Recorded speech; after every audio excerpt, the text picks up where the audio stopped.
Hi everyone. It has been quite a while. It's been about 6 weeks since my last update, so I thought I'd bring you another update.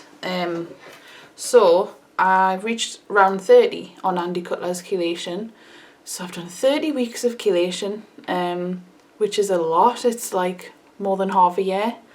So how I'm doing, I guess like the chelation is going well, like that is fine. I think I'm out of the peak of the dump now. I'm probably still in the dump, but I'm out of the peak because I kind of don't feel as bad as I was. Like I've had some horrendous weeks the last, I would say, 3 months. The peak tends to last about 12 weeks, so sorry, my chair's a bit squeaky.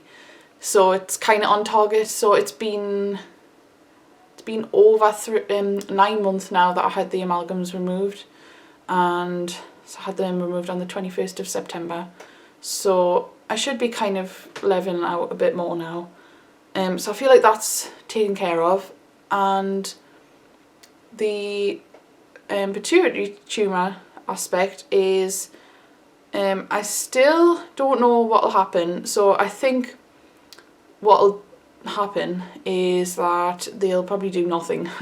I've had tests done. I've had another MRI with the NHS which showed the exact same thing, and I've had some cortisol tests done to check if I've got Cushing's disease. So I'm still waiting for the urine results to come back. Those are the most important ones to diagnose the Cushing's disease. If those are normal, I'll probably get discharged. If not, then I'll have to probably get more tests. I've had the 24-hour urine done, and I've had the dextromethorphan, don't know how to pronounce it, suppression test. It's basically they give you a steroid and then they check if your body produces cortisol on top of that steroid, and if it does, then it's usually indicative of Cushing's disease, but usually from an adrenal tumour. If it doesn't produce cortisol, usually it rules out the adrenal tumour and also Cushing's disease, but it doesn't diagnose, like it diagnoses Cushing's if you've definitely not suppressed it, but if you don't, then it kind of doesn't rule it out. You just have to get more tests. So mine did suppress, so it means that it doesn't mean that I don't have Cushing's, but it also indicates that I might not. So it's very confusing and it's quite a long process, but I should get the urine results next week. It's been hell on earth trying to get testing done, trying to get the endo to actually give me my results. It took almost 5 weeks to get the MRI results from her, and I actually had to make a complaint just to get the report, because I was phoning her, she was just not answering.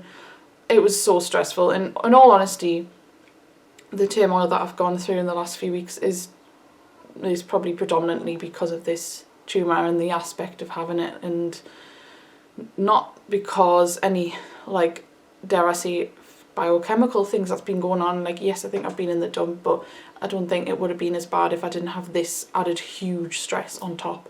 Because if you think about it and remember that all root cause of derealization and anxiety is stress, and you know, the excess production of adrenal hormones because of stress.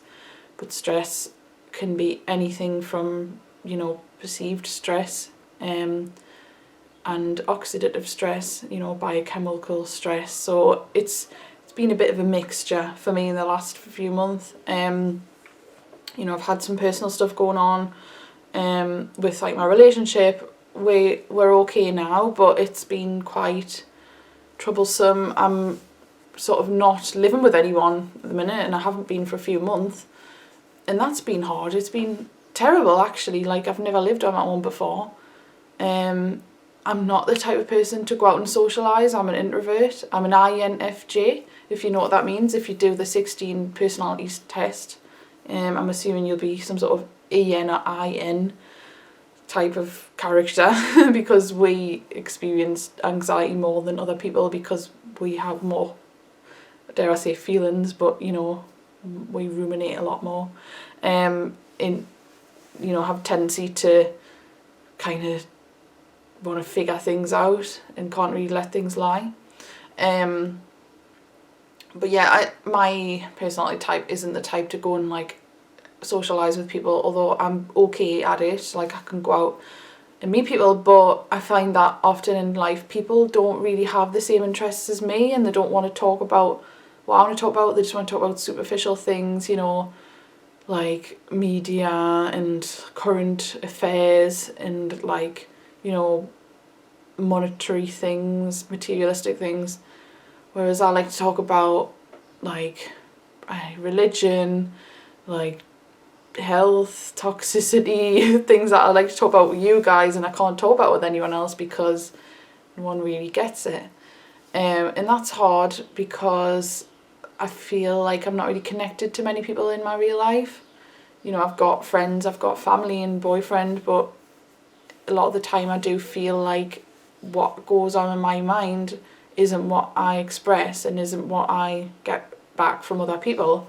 It's generally very surface level.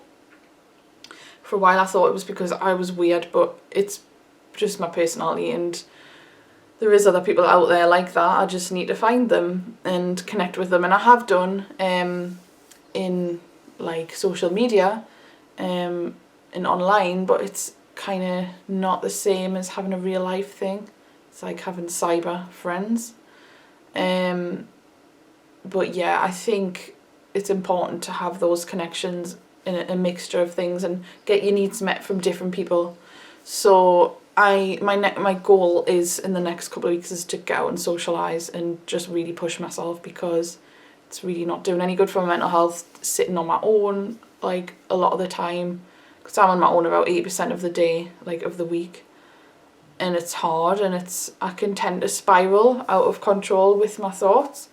I've also realised actually in the last week that when I first started this journey through curing and healing from derealization and depersonalization, I focused on a lot of the psychological types of therapy, and I focused on healing from codependency, from like health anxiety, and I did a lot of therapy. You know, I read a lot of self-help books. I watched the Anxiety Guys videos, which were really good, and I did heal from anxiety in a sense of like my thought process and my perception of the world. It was a lot more realistic and balanced, but I still had the derealization lingering around in the background all the time. So it was like I could kind of live like that, but at any moment if I thought about the derealization still being there, I would freak out, and I'd be like, well, you know, I haven't got anxiety anymore, why the fuck is this still here? Like it's just never gonna end. And I did kind of accept it in the end. I think it was like around July time. I'd done all this therapy, all this self-help and all this work on myself. Got to a place where I was kind of okay. You know, I wasn't totally healed and I still had the derealization, but I kind of was able to live with it. Then I discovered like the hidden world of toxicity, delved into that, totally like let go of all beliefs that it was psychological. And I kind of started to shun it. I was like thinking, oh, you know, I've been gaslighted. Like I have, you know, been taught that derealization's always from psychological issues, which, you know, it's, as you know, it's not always. Sometimes it is, but I was kind of like put all that work in the bin. I was like, well, that was all obsolete. It was all lies, and I focused on detoxing my body. And primarily, I started to do that. But then I realised, actually only the last week or so, that the thoughts that I was having originally in the negative thinking cycle and everything was creeping back, and it was kind of reverting to my instinctive process that caused a lot of anxiety. So I went from one extreme to another, when really I should be implementing both, and I should think, yes, you know, the derealization itself, the physical sensation that I have sometimes is more than likely from toxicity, but the way I'm saying it as well and the way I'm perceiving it is causing more adrenaline, because, you know, if I'm checking if it's gone yet, or like, you know, feeling like it's never going to go away, I'm going to be stuck like this forever, these thoughts are causing more adrenaline and kicking up that stress response that's adding to the symptoms. So I need to really balance out the two. So in the last week, I kind of, once I got the results for the MRI and stuff, I kind of was able to relax a little bit. I started to let go of, you know, the whole cycle that I was in. And I started to kind of, again, watch Dennis's videos, the anxiety guy, and read Claire Weekes' book again, Hope and Help for Your Nerves. And I was kind of getting into that frame of, you know, being back in kind of not control of the anxiety, but like not fighting with it, and more just accepting it and floating through it, and kind of, you know, identifying thought patterns and such. And that helped a lot, actually. So I'm in an okay place at the minute. Like, you know, I feel like I've made progress. So don't be discouraged by my lack of progress. In terms of the realisation, actually, it's not terrible. It's kind of livable. It's like there in the background, but it's like 50%, 60% sometimes. You know, sometimes it'll go more. Sometimes I won't even notice it and I'll forget it's even there. But like I say, I've got a lot of crap going on. Like, I've got a lot of emotional things that are impacting us on top of the toxicity. So generally at 30 rounds, you'd probably be a lot more, you know, you've made a lot more progress as long as other aspects of your life are okay.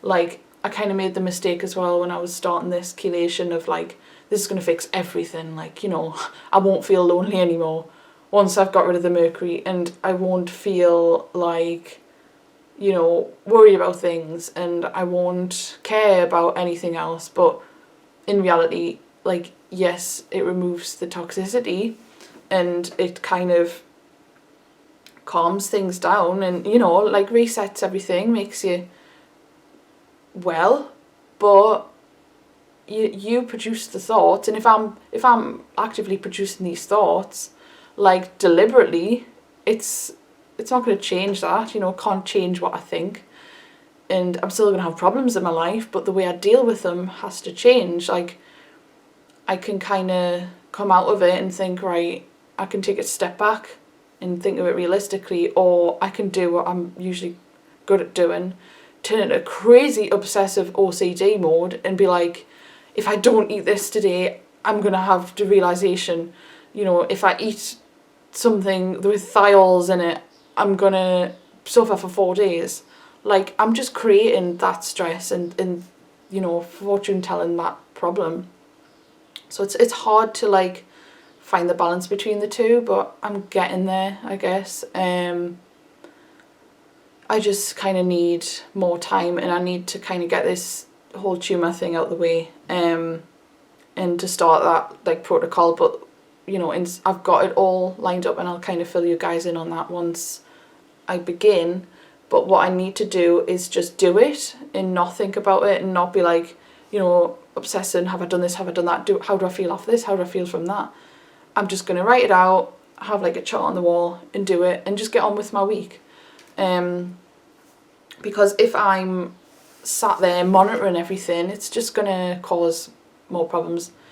To be honest, I need to get myself a life, like, in the nicest way possible, and I need to be compassionate with myself. But I have dedicated so much of my life in healing this toxicity. It's took over all of what is important, like my relationships. It's really isolated me from other people. It's kind of really like put me in my own head and pushed me away, and like made me push away people, because, you know, a lot of people don't understand, and one bit of criticism I get about it might make me feel like I can't talk to anyone. So I've got the therapist that I used to see a few months ago, if you remember, and I'm going to start seeing her again every week. So, you know, I can outlet about it to her, but then I also need to have a normal life, because, you know, I can't feel part of the world again until I be part of the world again, if that makes sense. So yeah, I'm going to start doing like classes and just push myself, because I will be anxious, but you know, I haven't got horrendous social anxiety. I need to learn how to be myself more, because you might relate to this, but every person I meet, I wear a different mask, and I'm a chameleon, and I basically act in the way that I would think they would like. That's why a lot of people like me, and you know, they kind of, no one has anything bad to say about me, like, not saying that big-headed, but because I make sure of that, and I'm not myself. I don't really speak earnestly about how I feel. You know, a lot of the times my opinions don't match other people's opinions, but I don't say anything about it. You know, other people would. So I guess I need to, again, I've struggled with this all my life, but at least a little bit learn how to be myself, because then I'll feel like people know the real me, and they can like be connected with them. But yeah, I am also thinking about moving from this house, possibly. This bedroom is where I had the first panic attack and that nervous breakdown that caused the onset of the derealization. But every time I'm in this bedroom and downstairs in the living room, I just feel horrible. Like now, it's happening like right now. I feel spaced out, disconnected, confused. It's just an automatic process, but when I go out, I feel better. But the longer I stay in this room during the day, the worse I feel. You know, yes, I can get up and go out through the day, but as soon as I come back home, I'm like, shit again. And I know it is all about exposure therapy and facing my fears, but it's like, it's been over a year now I've been here, and it's still really not great. And the isolation here is just shit, so I need to do something about that as well, because it's causing a lot of issues, but it's a process. And I guess, you know, once I've got the whole detox regime implanted and just getting on with it, you know, it's not taking up my time where I'm researching anymore. I'm just doing it. I know everything I need to know about toxicity now. Also, me and my friend Nicole, if you're watching this, Nicole, hello. We have made a group on Facebook regarding toxin-induced depersonalization, where I'll be listing all of the tests that you could get done if you suffer with derealization and depersonalization and you don't think it's from a psychological route. I've got a lot of tests there that I've used, and I found out really useful information about my health. You know, tests that conventional doctors won't run, and you kind of get to know if you've got toxicity issues or not, and then you can kind of move past that and focus on something else, or you can focus on detoxing and getting well again. So I'll leave the link to that down below as well. But going forward with Cutlers Chelation, I'd done 3 mg, that was fine. I actually had a weird experience this round. I'd done a lot of DMPS before this, and I realised that the longer I stay off the ALA, the worse I feel. Like, I can't not be on ALA, not on round, because the DMPS doesn't really do shit. To me, it just kind of doesn't feel like anything. I got up to 2.5 mg as well, and I'm like, yeah, it's clearing the mercury from my cells, but not from my brain, so that's where I need to get it, you know, chelated from. But I started the round on a Sunday night. I couldn't bear it any longer. I thought I need to take a dose, 11 o'clock at night, sleep, you know, take the doses at night. By the time I wake up, it'll kind of be going and in my system. So I started the round, and then I had like a crushing pain of anxiety in my chest, you know, like you do. And when I took the first dose, within the hour, the sensation eased, it subsided, you know, to the point where I noticed. I then burst out crying and was sobbing, because all of a sudden I felt really like aware of how lonely I was, whereas before then I was just kind of blanking it out, I guess. So these emotions just come up.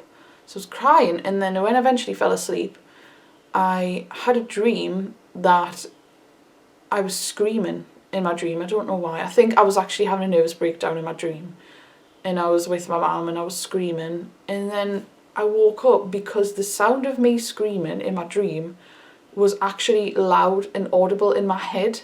So it was like a night terror, which sounds freaky, but I wasn't freaked out. I was more intrigued because this has happened before. I know it's not like psychosis or anything. It's just, I guess you could call it like a night terror, maybe sleep paralysis type of thing. But I've had these when I was a kid, and I used to wake up with night terrors. I used to scream in my sleep, and this is the first time it's happened since then. And it's interesting that the ELA kind of made this happen, because it was, I guess it's like a process in my mind that the mercury was moving, caused these symptoms.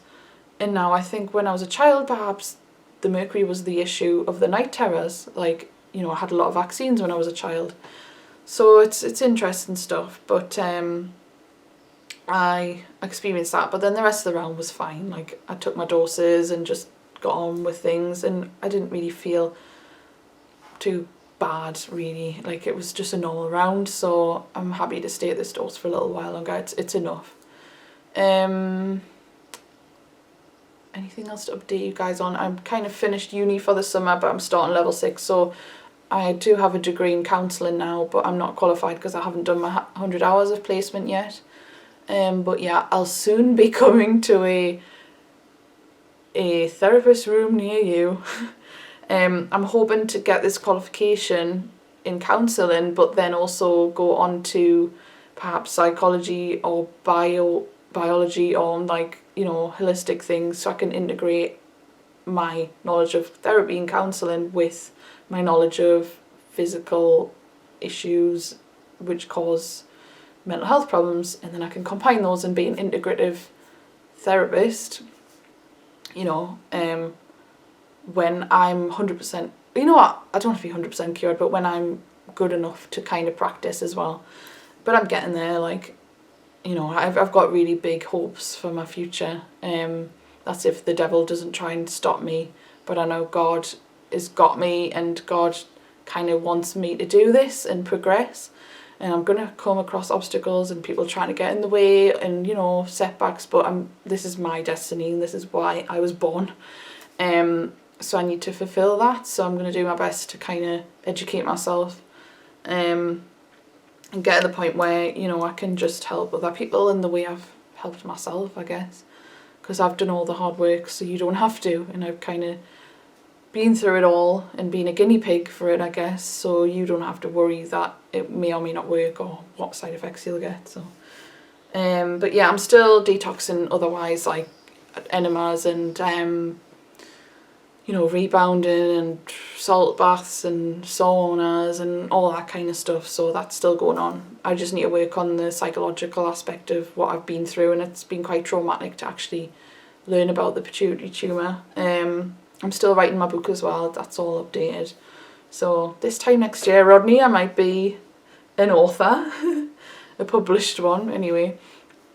But yeah, I'm just kind of moving forward. So next couple of rounds probably stay at 3mg.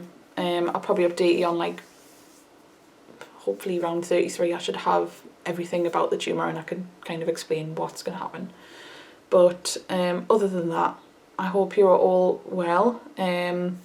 Leave me any comments if you want to ask any questions, or if you need any information, and I'll put the link to the Facebook group down below so you can kind of look through the information on there in case I haven't mentioned anything else. I also wanted to add the video that I made about cannabis-induced derealization. I also want to add to that and say that also the reason that could happen, not only because of the dopamine, but cannabis actually has a lot of toxins in it, whether it be herbicides and pesticides that's been sprayed with.